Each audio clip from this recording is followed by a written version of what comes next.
Cam Ward, will he make Tom Fornelli's quarterback rankings on Tuesday? You'll have to wait until Tuesday to find out. 385 yards, 3 touchdowns, and an offense that went and put 41 on the board in the swamp. I wrote about this for CBSSports.com, just sort of writing about Miami in general, reacting to the game. And I actually had, I actually need to get medicine for this. I had Bud Elliott's voice in my brain, just rattling around. We're always talking about, your ceiling and your floor, like operating at peak. Are you 100% or are you playing at 0%? So, Bud, I want to throw this to you. Do you think that was about as close to a 100% Miami performance as you could expect? Because you have been on, this is the most talented roster Miami has had. Miami should be favored in every single game on its schedule. And before we get to the Miami's going to be favored in every single game on its schedule portion of this program, the performance itself, was that Miami operating as close to peak efficiency as you imagine? I think relative to where we are in the schedule, yes. Right. Like that was as good as they could be week 1. Yeah, I think that is absolutely about as good as you can be in week 1. I mean, like to go into the swamp, sold out, 90,000, to make a really dumb early mistake and then to not have that spiral and crater, right? Because Florida was getting him on that first drive a bit with some of the smoke pressures and some of the drop 8 stuff. They were changing the picture on him, and he was just getting kind of greedy. And he threw that pick. I was like, bro, why? You got like 4 or 5 yards. Go and get like it'll make it 3rd and 2. Live to play another play. And then the rest of the game, he just dominated them. I thought he looked really, really good. They didn't have one of their offensive linemen, one of their guards play, and they had Rodriguez, who was a backup, which, like pre-flop, I was like, okay, this is going to be interesting because Florida has 2 pretty good D tackles. I think Florida's ends are terrible, but I do think their D tackles are pretty good. And I thought he handled them well enough. They were able to change things up in the run game.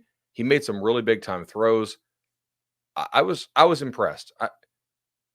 I want to give Ward credit before we do the Florida part, because I think Ward actually does deserve. I thought he played really well. I want to hear Tom on Ward first, because then I definitely have. All right, so I've got some on Florida's offense, but Tom, I want to, Yeah, I thought Cam Ward was spectacular. Yeah. Like I was very, I guess you don't have to wait until Tuesday. I was very impressed with Cam Ward because my biggest concern about him was with his tendency to do dumb stuff going on the road in his first start with a new team where there's a whole lot of pressure on him. Everybody's talking about how he's, the big quarterback in the portal. Miami's one of the best teams in the country. You're going to play a rival in their place, and it's a very difficult place to play. I thought there was a good chance he was going to do dumb stuff. And the interception he threw was really dumb stuff. And when he threw it, I was like, all right, here we go. Nah, just moved on. Didn't do it again. I do think that he still sometimes tends to wait a lot longer than he has to. Like there's a couple times where he's rolling out and the guy's wide open, but he continues to roll out. And it's like, just throw it to him. You don't need to go so that way you can do a sidearm back across your body.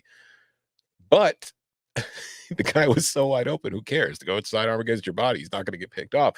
I thought he was spectacular. I thought that, 385 yards, 3 touchdowns, just calm, cool, collected, making great plays, going into Florida, going into that stadium, and pretty much just punking your rival. And I think Cam Ward was a huge part of that. That does not happen with Tyler Van Dyke last year. That's an ugly ass 20-17 game if Tyler Van Dyke is playing for Miami.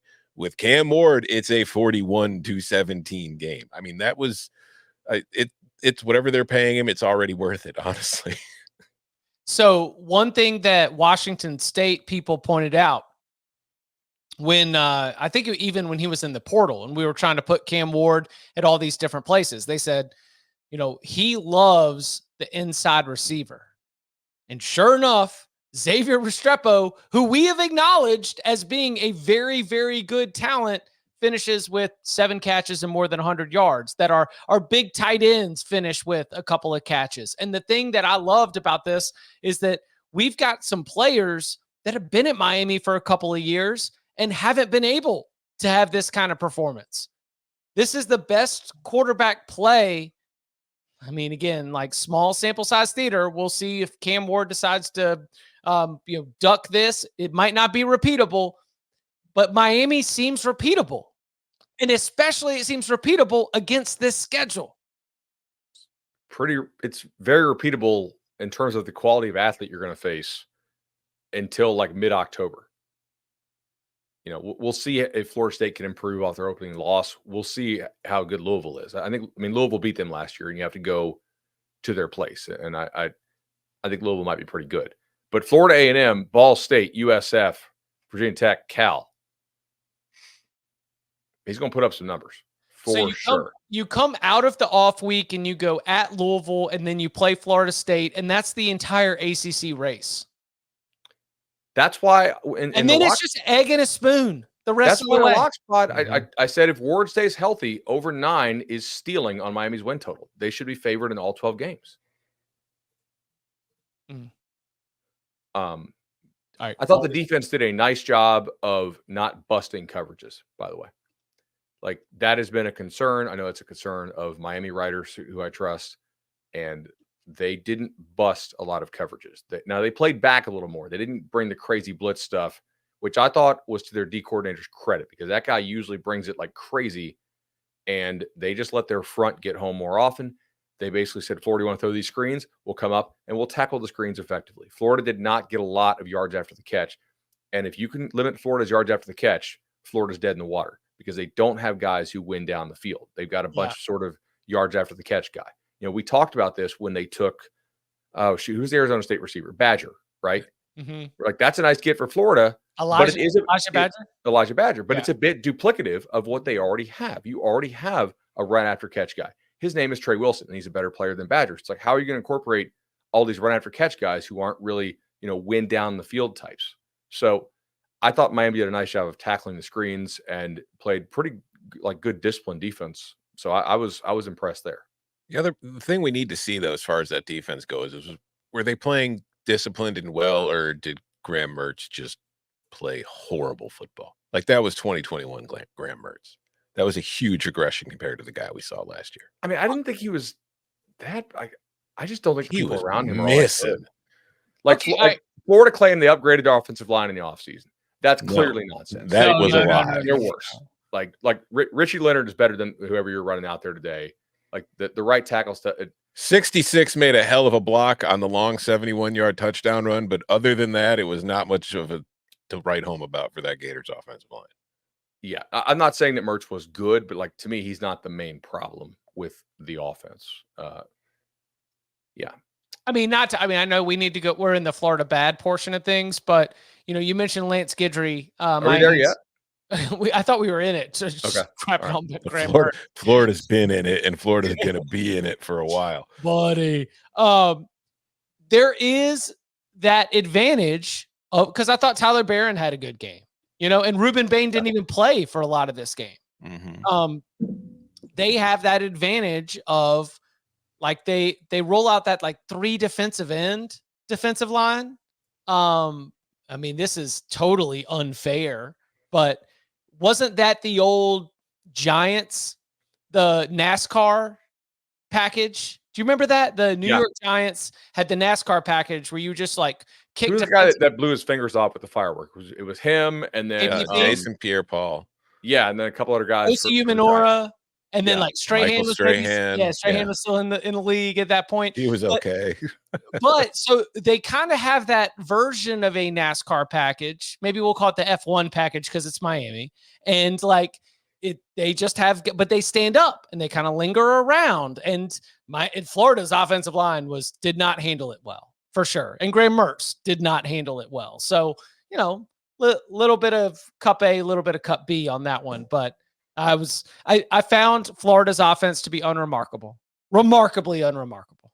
I don't think Billy Napier is a good offensive play caller. I think he's a good quarterback's coach generally, but I don't think I don't think SEC defense coordinators oh no, Billy's keeping play calling, right? Please don't call the plays, Billy. Okay. If you take away the 71-yard touchdown run, they had 190 yards on 53 plays.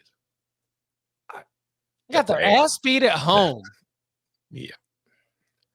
So Good thing the schedule gets easier. We got some flack for saying that their best pass rushers now play for the Hokies and for the Rebels. Who gave us flack for that? People on Twitter, like, you crazy, like Justice Boone and some other guys, like, are I'm like, no, they're not better. All right, they're not. The one guy's gone because you had to kind of boot him off the team. The other guy's gone because he wanted to go play for a winner, and he kind of trashed you on the way out. Like, Florida's ends were pretty bad, but man, like, this defense is terrible. And I say that, no, I thought, Cam made some really nice plays, but some of these guys are just wide the hell open after like 7 seconds. Like, what does Florida do in practice? And I watch this SEC Network special, and they're all like, "Oh, they're so much improved." I'm like, they are. Is Miami 2019 LSU then? If Florida's improved, they got to be. That they look worse. Like, they look like a team that has quit on Billy. How much longer do you think until Billy gets what's I think we all understand is probably coming? I don't know, because they have an interim president. Oh, And- You know what the But- best way to become the permanent president might be? Fire the coach and make everybody happy. You know the best way not to become the permanent president? Have like 30,000 people show up for a game because you didn't make the move. Ultimately, I do think that is sometimes when stadiums are half full, like fans feel like they're no longer have a voice, and college sports are running away. You straight up don't show up. That When the AD finally had to fire Bobby Bowden, that's what he cited. He said, I went to a couple of the luxury boxes to talk to some of our bigger boosters, and they weren't there. They weren't at the game. Yeah, I don't know what the hell was that on defense? Just, I don't know. Maybe they had one card to play. They played it, and that was it. I was surprised because I bet the under, right? But also, like, they're doing dumb stuff again. Florida's taking a timeout out of a TV timeout. In Florida State land, we call that a Jeff Bowden, right? Like, that's just another Jeff Bowden, right? Like, that's what he would do. They're just doing dumb stuff. It's a poorly coached football team. I had tweeted in 2021, like, hey, at a certain point, we're going to know whether LSU was right for not giving Billy Napier the time of day. Well, now I think we know.